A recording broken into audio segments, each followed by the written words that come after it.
Hej Inger. Her prøver jeg at finde a og b for en lineær sammenhæng. Under en lineær sammenhæng, der gælder ligningen y er lige med ax plus b. Og a, det finder man ved at sige y2 minus y1 divideret med x2 minus x1. Og der passer koordinaterne ind, derfor bliver forskriften ax1 plus b er lige med y1, og ax2 plus b er lige med y2.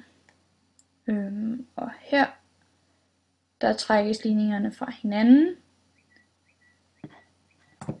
Og her, der ophæves parenteserne. Det bliver så til, at ax2 minus ax1 er lige med y2 minus y1. Og her sætter man så det sidste a uden for parentesen. Og til sidst der isoleres a, hvor man gør det samme på begge sider af lighedstegnet.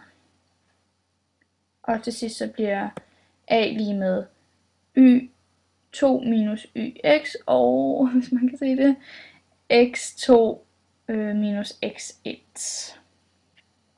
Og det er lidt småt.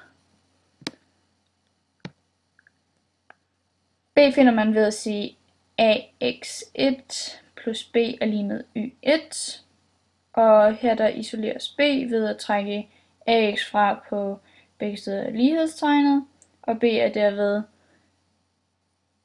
y1 minus ax1. Ja.